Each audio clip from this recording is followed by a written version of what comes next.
কলকাতা টিভিতে আপনাদের সকলকে স্বাগত। আপনাদের সঙ্গে রয়েছে আমি অঙ্কুর। আসছে এই মুহূর্তের গুরুত্বপূর্ণ খবরে।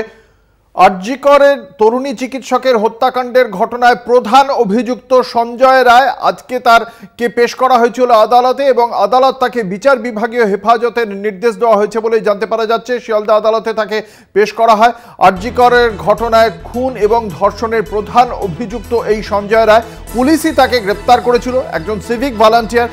এই ঘটনার প্রেক্ষিতে পুলিশ তাকে গ্রেপ্তার করে, পরে সিবিআই এর হাতে তুলে দেওয়া হয়েছিল। কথা বলবো, আমাদের সঙ্গে রয়েছেন আমাদের প্রতিনিধি সত্যসুন্দর ভট্টাচার্য। সত্যসুন্দর, সিবিআই সূত্রে কি জানতে পারা যাচ্ছে? তার মানে কি, যেহেতু বিচার বিভাগীয় হেফাজতে চলে গেল এই সঞ্জয় রায়, তার মানে কি জিজ্ঞাসাবাদ পর্ব অর্থাৎ তার থেকে যাবতীয় তথ্য নেওয়া কি শেষ হয়েছে সিবিআই এর তদন্তকারী আধিকারিকদের?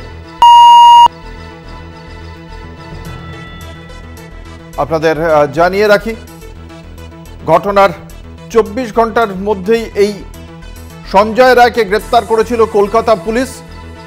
তার যে নেকব্যান্ড, সেই নেকব্যান্ডের ব্লুটুথ তার মোবাইলের সঙ্গে ম্যাচ করে যায়। যে নেকব্যান্ডটি পড়েছিল নিহত তরুণী চিকিৎসকের বডির পাশে এবং সেখানেই ওই নেকব্যান্ডটি উদ্ধার হয়।